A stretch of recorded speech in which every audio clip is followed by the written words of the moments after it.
Congratulations, guys. I'm going to try to do this in a different camera view here. And I haven't made up my mind if I want to put this in another video or not. Or just make this a separate video or splice it into the one I just made or both. But I'm going to give you an angle here. See any kind of junk it might be in the shoe here. But from a camera, and show you the camera angle here because see how you can grab on things like that. But see where the foot's coming, and you can move the foot around. Even put that foot behind. Lock the foot in there.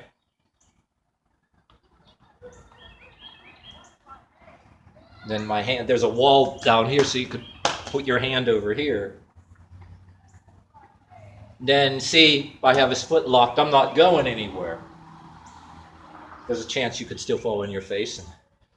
But say you're grabbing over here.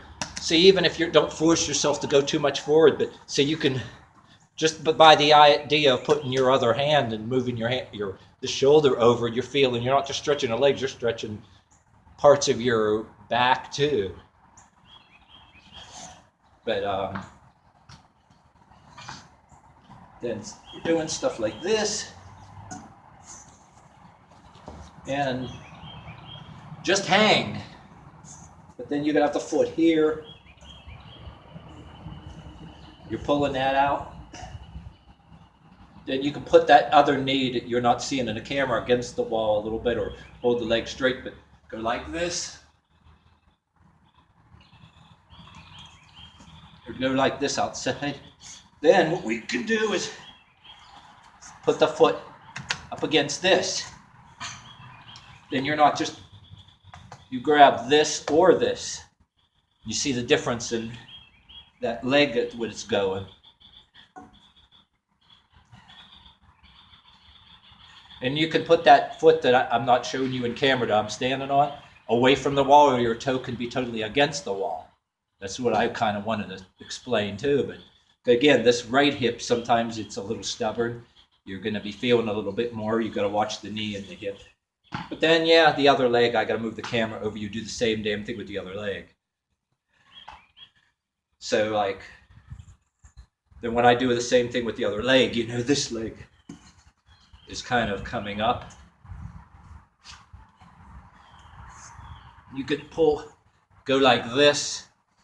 You got to be looking for different kind of ways to. And when you apply the one hand, see what happens when you apply the other hand. The foot could be this way or this way, or then eventually when you're good and ready, this one foot can come up. Up to about there.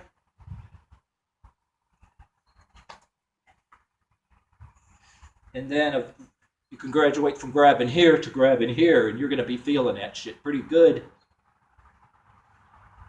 You can even try to move the foot up. Hold like this. Hold like that. Or kind of like hang like this, because you want to get used to that, because you don't want to suddenly fly up backward. You got to be prepared for that. Get used to hanging different ways. Kind of recover, and then we go back up and do this again. Change of the hand.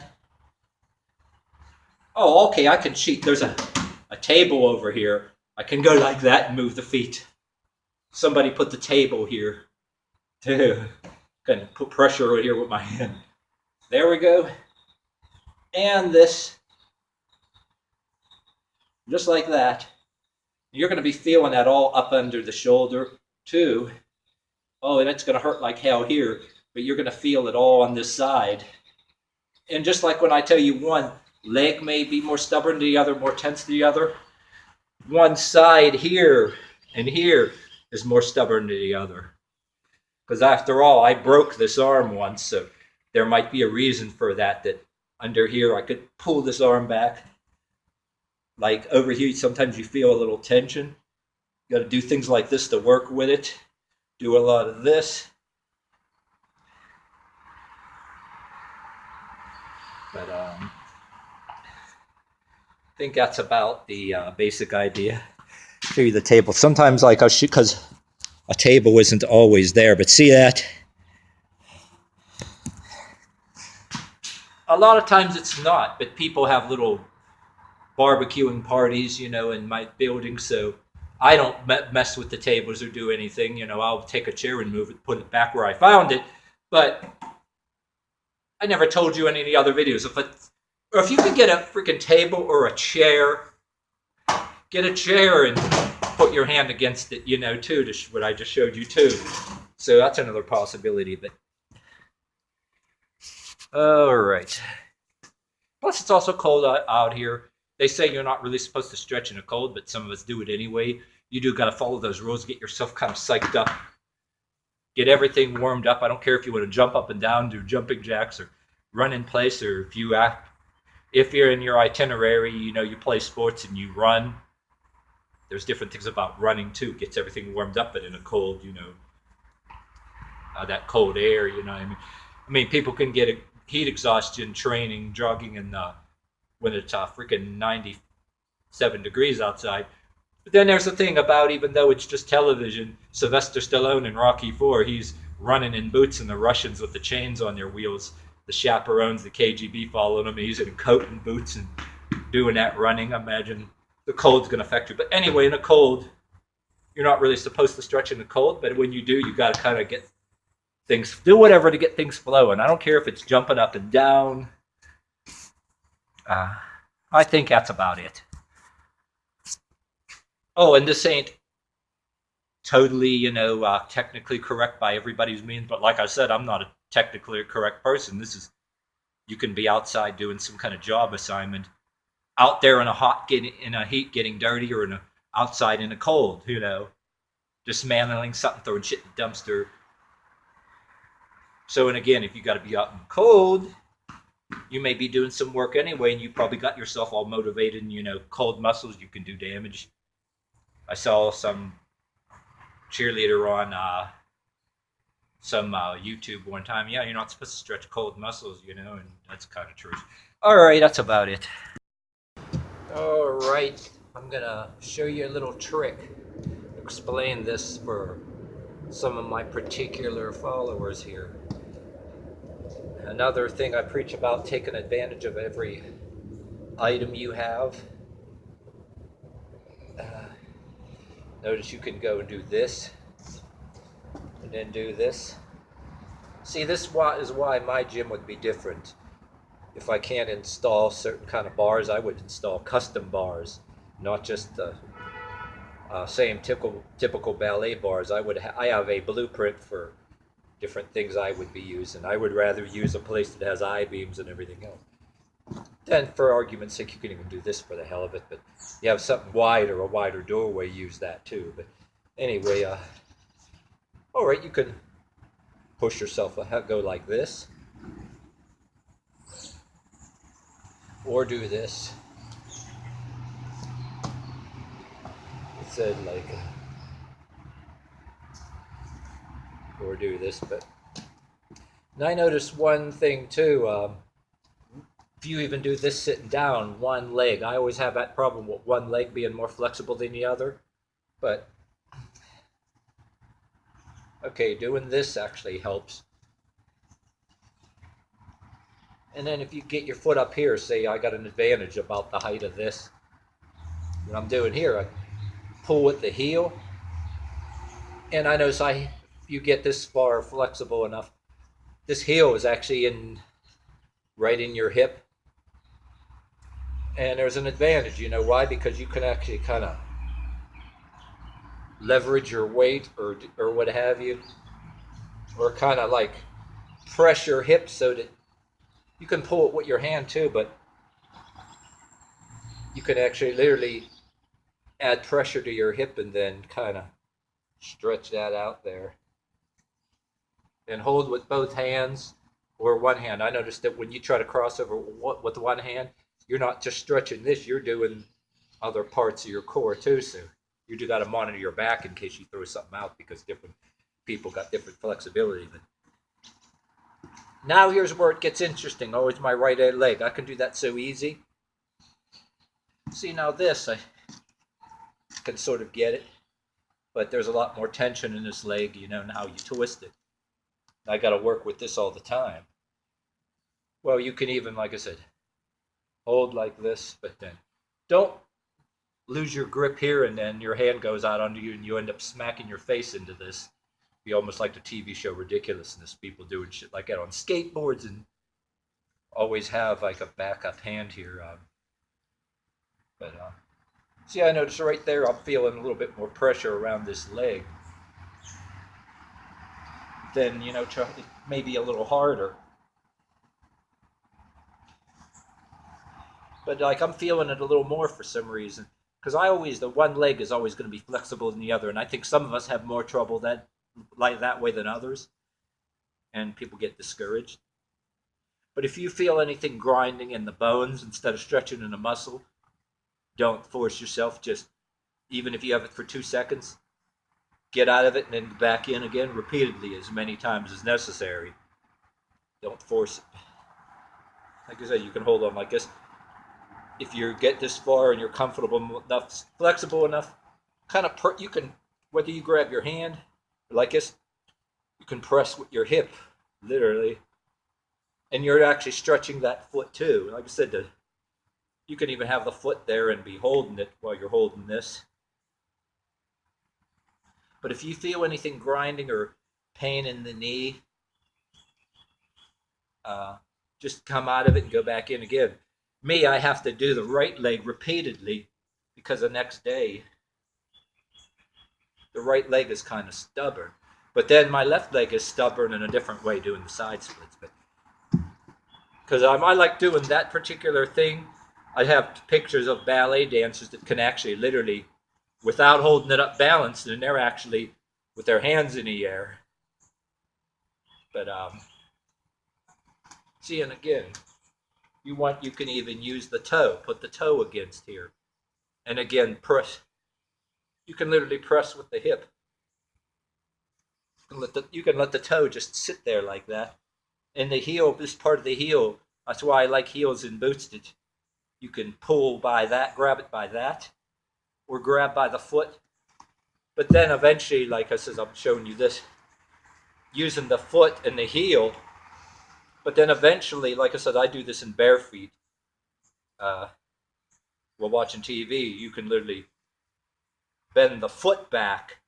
You got to be a little careful because you never did that before. You can get some serious cramps in your foot, but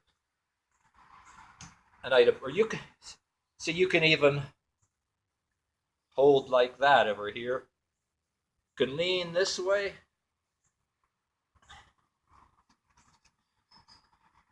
Kind of lock it with your arm.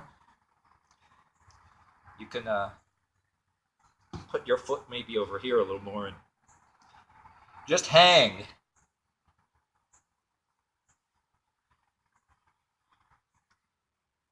Then you can just hang this way.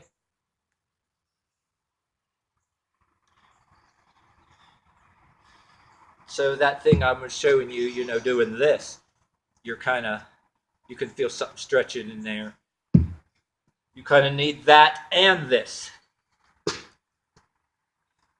I meant to tell you too, if you're doing this on the floor trying to do a front split, I keep forgetting to tell you, don't, when you hold, you're doing a front split and pulling it back, don't force your foot to go back like this. If it only goes this far, go like this even.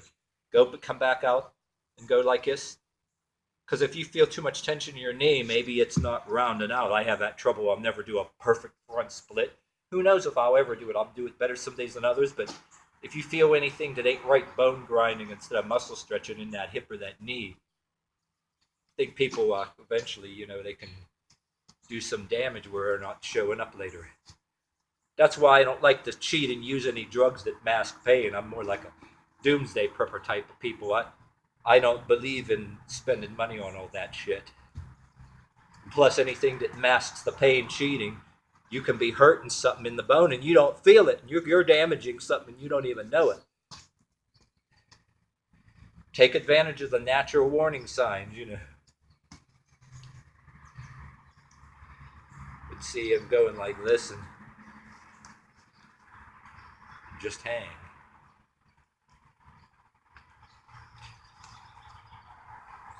See, unlike a tennis shoe, you can use a boot and just eventually get to here, climb your fingers to here, and eventually, like you're grabbing somebody in a headlock, but grabbing yourself in a footlock. Then if you want to use other shoes barefoot, I think it kind of leads to it. I think, for my opinion, everybody else in their dance classes when they're kids, they're doing, I think, the barefoot, whatever you're into, and it's not wrong. And people say, oh, you should be pointing your toes, you're not using the proper attire, but this is a whole different culture. And for my opinion, like says, people in sports, cheerleaders are always wearing high boots. If you're failing at something, like, I think the boots can be advantageous because, like I said too, I worked around trucks. Truck drivers can do this, construction. I'm wearing boots, doing this in my spare time. So it's a different culture. But anyway, just hang, lock it out, and you can literally just hang like this. If you got more room, see my knee is touching it. Well, if you want to touch your knee over here, go ahead and do it. Well, see, with everything I'm doing, I'm not just stretching the legs. See, it's like you're actually strengthening the arms and a grip in the same time. So that's how I'm doing things. You know what I mean? But like the goal is eventually, see, I can go like this with no hands. This is as far as I could get, and my feet. Or like do it backwards or something. But eventually there's some people that, like I said, they could stand like this without even holding it, and it gets you some good pictures. And yeah, you should be looking up certain still photos or anything else, you know what I mean, too. But yeah, the holding on to items is essential because choose things like this. You can't go to a regular place that has all that. Take advantage of whatever's around. I mean, I don't give a damn if it's a place where, like I said, if a job you don't give a shit about anyway, you're trying to pick up a few bucks, use an I-beam. If you're worried about, people giving you shit, sneak and do it, that's all. But like I said, if it's a job you never liked anyway, and it's shit, you know what I mean? If somebody sees you do that too, but I think that's about it. I think particular people that are following me and paying attention, but this is going on other media for particular people. I think I wanted to explain it to you. I think I did it fairly well.